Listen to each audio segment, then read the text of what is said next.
Chapter 31 of Mansfield Park by Jane Austen.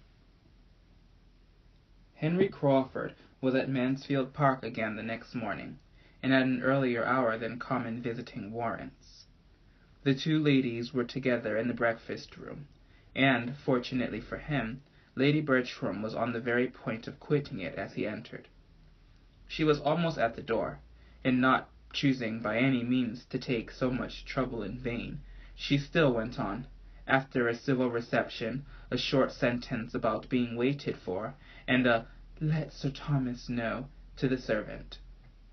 Henry, overjoyed to have her go, bowed and watched her off, and without losing another moment, turned instantly to Fanny, and, taking out some letters, said with a most animated look, "I must acknowledge myself infinitely obliged to any creature who gives me such an opportunity of seeing you alone.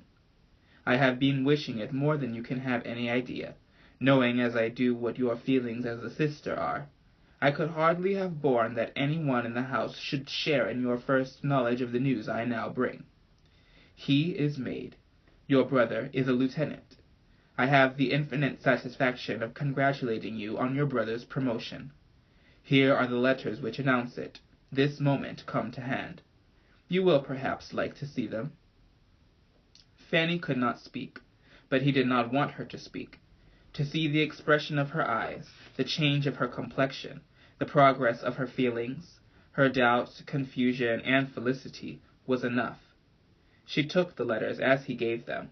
The first was from the Admiral to inform his nephew, in a few words, of his having succeeded in the object he had undertaken, the promotion of young Price, and enclosing two more, one from the secretary of the First Lord to a friend, whom the Admiral had set to work in the business, the other from that friend to himself, by which it appeared that his lordship had the very great happiness of attending to the recommendation of Sir Charles, that Sir Charles was much delighted in having an opportunity of proving his regard for Admiral Crawford, and that the circumstance of Mr. William Price's commission as second lieutenant of H.M. Slope Thrush being made out was spreading great joy through a wide circle of great people. While her hand was trembling under these letters, her eye running from one to the other, and her heart swelling with emotion, Crawford thus continued, with unfeigned eagerness, to express his interest in the event. "I will not talk of my own happiness," said he, "great as it is, for I think only of yours. Compared with you, who has a right to be happy? I have almost grudged myself my prior knowledge of what you ought to have known before all the world. I have not lost a moment, however. The post was late this morning, but there has not been since a moment's delay. How impatient, how anxious, how wild I have been on the subject! I will not attempt to describe how severely mortified, how cruelly disappointed, in not having it finished while I was in London. I was kept there from day to day in the hope of it, for nothing less dear to me than such an object would have detained me half the time from Mansfield.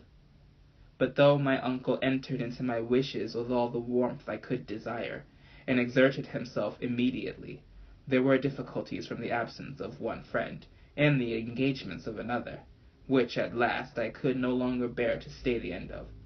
And knowing in what good hands I left the cause, I came away on Monday, trusting that many posts would not pass before I should be followed by such very letters as these. My uncle, who is the very best man in the world, has exerted himself, as I knew he would after seeing your brother. He was delighted with him. I would not allow myself yesterday to say how delighted, or to repeat half that the Admiral said in his praise. I deferred it all till his praise could be proved by the praise of a friend, as this day does prove it. Now I must say that even I could not require William Price to excite a greater interest, or be followed by warmer wishes and higher commendation, than were most voluntarily bestowed by my uncle after the evening they passed together. "Has this been all your doing, then?" cried Fanny. "Good heaven! How very, very kind! Have you really? Was it by your desire? I beg your pardon, but I am bewildered. Did Admiral Crawford apply? How was it? I am stupefied." Henry was most happy to make it more intelligible, by beginning at an earlier age and explaining very particularly what he had done. His last journey to London had been undertaken with no other view than that of introducing her brother in Hill Street, and prevailing on the Admiral to exert whatever interest he might have for getting him on. This had been his business. He had communicated it to no creature. He had not breathed a syllable of it even to Mary. While uncertain of the issue, he could not have borne any participation of his feelings. But this had been his business, and he spoke with such a glow of what his solicitude had been, and used such strong expressions, was so abounding in the deepest interest, in twofold motives, in view and wishes, than could be told, that Fanny could not have remained insensible of his drift, had she been able to attend. But her heart was so full, and her senses so still astonished, that she could listen but imperfectly even to what he told her of William, and saying only when he paused, "How kind, how very kind, oh Mr. Crawford," and "Oh Mr. Crawford, we are infinitely obliged to you. Dearest, dearest William." She jumped up, and moved in haste towards the door, crying out, "I will go to my uncle. My uncle ought to know it as soon as possible." But this could not be suffered. The opportunity was too fair, and his feelings too impatient. He was after her immediately. She must not go. She must allow him 5 minutes longer. And he took her hand, and led her back to her seat, and was in the middle of his farther explanation before she had suspected for what she was detained. When she did understand it, however, and found herself expected to believe that she had created sensations which his heart had never known before, and that everything he had done for William was to be placed to the account of his excessive and unequal attachment to her, she was exceedingly distressed, and for some moments unable to speak. She considered it all as nonsense, as mere trifling and gallantry, which meant only to deceive for the hour. She could not but feel that it was treating her very improperly and unworthily, and in such a way as she had not deserved. But it was like himself, and entirely of a piece with what she had seen before, and she would not allow herself to show half the displeasure she felt, because she had been conferring an obligation which no want of delicacy on his part could make a trifle to her. While her heart was still bounding with joy and gratitude on William's behalf, she could not be severely resentful of anything that injured only herself, and after having twice drawn back her hand, and twice attempted in vain to turn away from him, she got up, and said only with much agitation, "Don't, Mr. Crawford, pray don't. I beg you would not.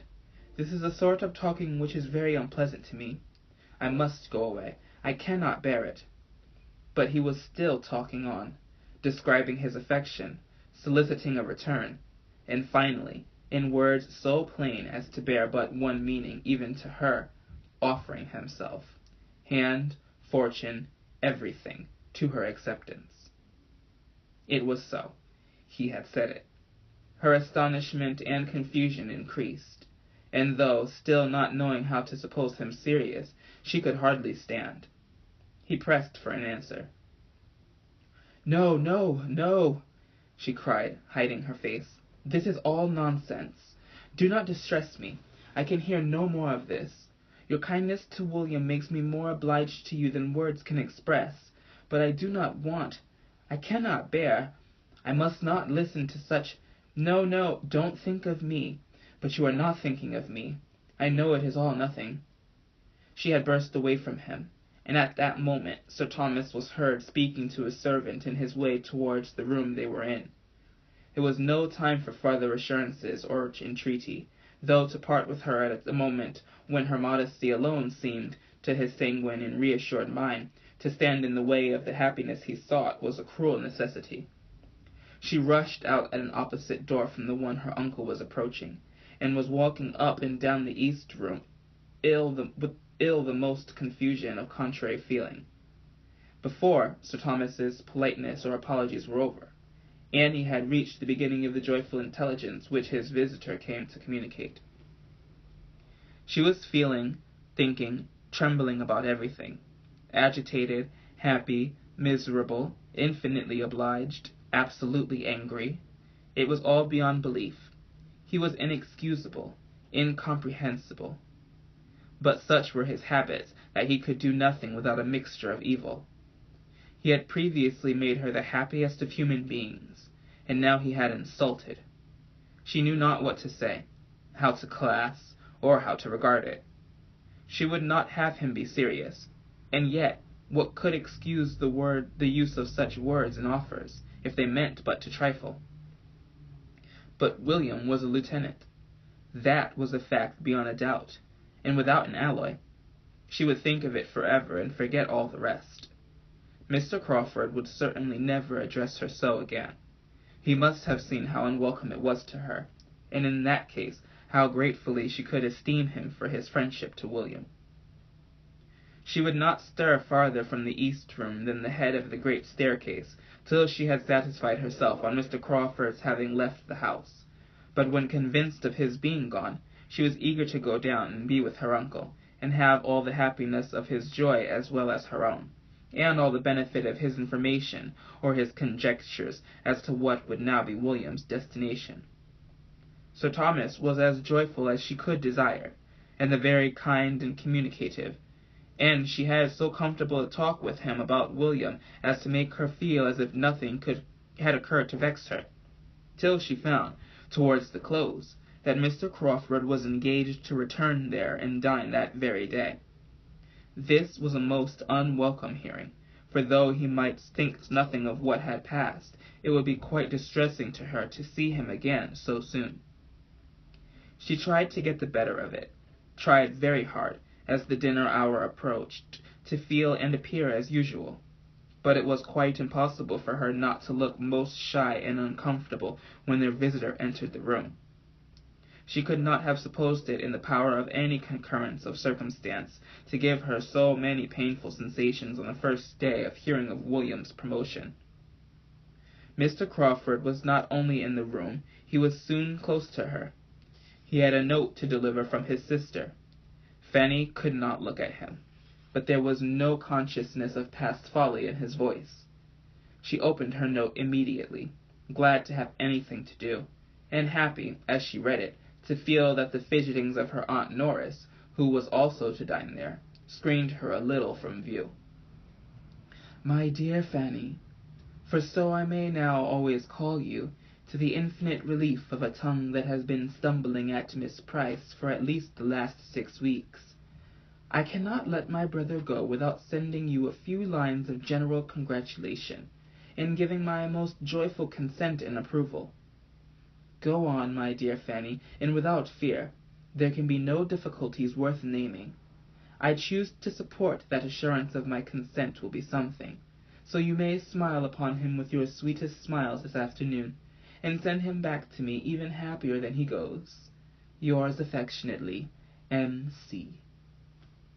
These were not expressions to do Fanny any good, for though she read it in too much haste and confusion to form the clearest judgment of Miss Crawford's meaning, it was evident she meant to compliment her on her brother's attachment, and even to appear to believe it serious. She did not know what to do or what to think. There was wretchedness in the idea of its being serious. There was perplexity and agitation every way. She was distressed whenever Mr. Crawford spoke to her, and he spoke to her much too often, and she was afraid there was a something in his voice and manner in addressing her very different from what they were when he talked to the others. Her comfort in the day's dinner was quite destroyed. She could hardly eat anything, and when Sir Thomas good-humouredly observed that joy had taken away her appetite, she was ready to sink with shame, from the dread of Mr. Crawford's interpretation. For though nothing could have tempted her to turn her eyes to the right hand where he sat, she felt that his were immediately directed towards her. She was more silent than ever. She would hardly join even when William was the subject, for his commission came all from the right hand too, and there was pain in the connection. She thought Lady Bertram sat longer than ever, and began to be in despair of ever getting away. But at last they were in the drawing-room, and she was able to think as she would, while her aunts finished the subject of William's appointment in their own style. Mrs. Norris seemed as much delighted with the saving it would be to Sir Thomas as any part of it. Now William would be able to keep himself, which would make a vast difference to his uncle, for it was unknown how much he had cost his uncle, and indeed it would make some difference in her presence too. She was very glad that she had given William what she did at parting, very glad indeed that it had been in her power, without material inconvenience, just at that time to give him something rather considerable, that is, for her, with her limited means, for now it would be all useful in helping to fit up his cabin. She knew he must be at some expense, that he would have many things to buy, though to be his father and mother would be able to put him in the way of getting everything very cheap. But she was very glad she had contributed her mite towards it. "I am glad you gave him something considerable," said Lady Bertram, with most unsuspicious calmness, "for I gave him only £10. "Indeed!" cried Mrs. Norris, reddening. "Upon my word, he must have gone off with his pockets well lined, and at no expense for his journey to London either."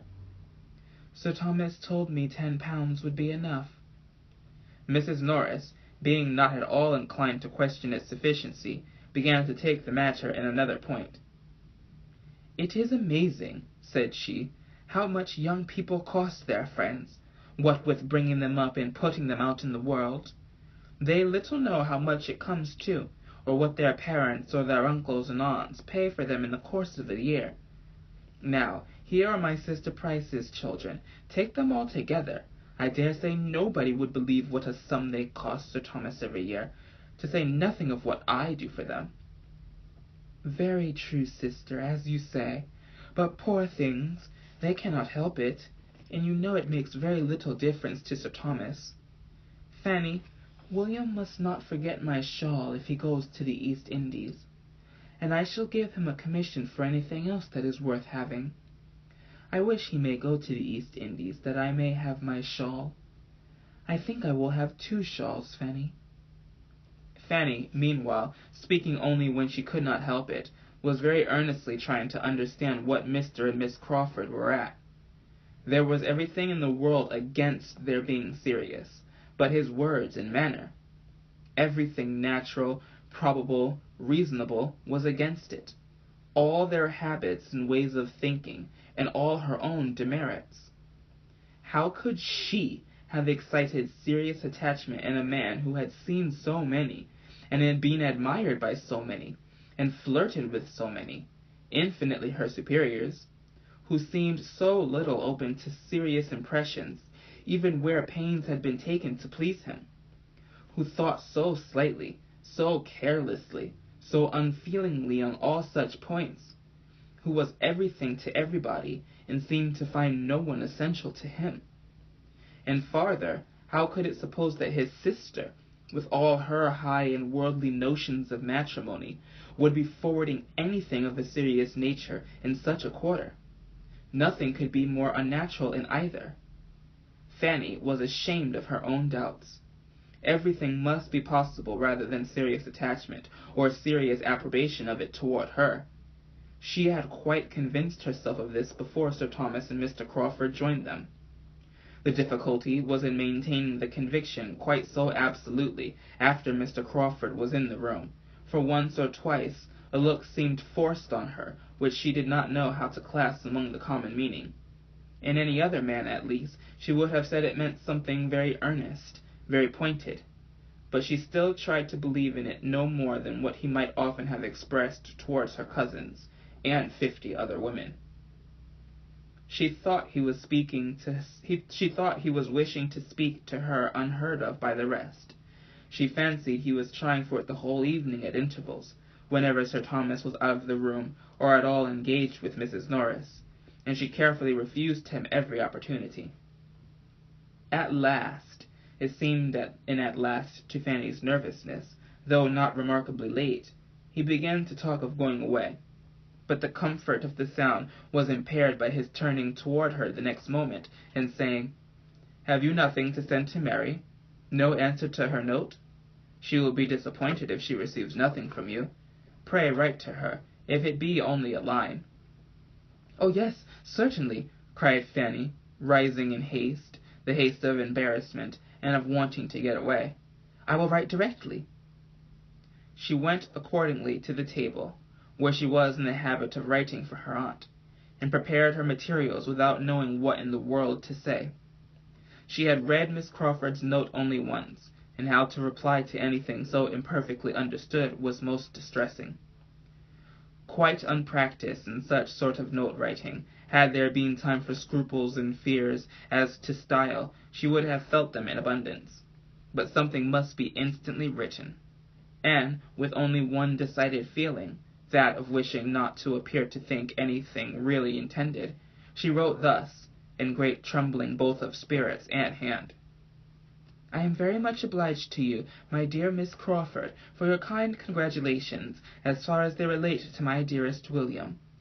The rest of your note I know means nothing, but I am so unequal to anything of the sort that I hope you will excuse my begging you to take no farther notice. I have seen too much of Mr. Crawford not to understand his manners. If he understood me as well, he would, I dare say, behave differently. I do not know what I write, but it would be a great favor of you never to mention the subject again. With thanks for the honor of your note, I remain, dear Miss Crawford, etc., etc." The conclusion was scarcely intelligible from increasing fright, for she found that Mr. Crawford, under pretence of receiving the note, was coming towards her. "You cannot think I mean to hurry you," said he in an under voice, perceiving the amazing trepidation with which she made up the note. "You cannot think I have any such object. Do not hurry yourself, I entreat." "Oh, thank you, I have quite done, just done. It will be ready in a moment. I am very much obliged to you. If you would be so good as to give that to Miss Crawford." The note was held out, and must be taken, and as she instantly, and with averted eyes, walked towards the fireplace, where sat the others, he had nothing to do but to go in good earnest. Fanny thought she had never known a day of greater agitation, both of pain and pleasure. But happily the pleasure was not the sort to die with the day, for every day would be restoring the knowledge of William's advancement, whereas the pain, she hoped, would return no more. She had no doubt that her note must appear excessively ill-written, that the language would disgrace a child, for her distress had allowed no arrangement. But at least it would assure them both of her being neither imposed on nor gratified by Mr. Crawford's attentions. End of chapter 31. End of the second volume.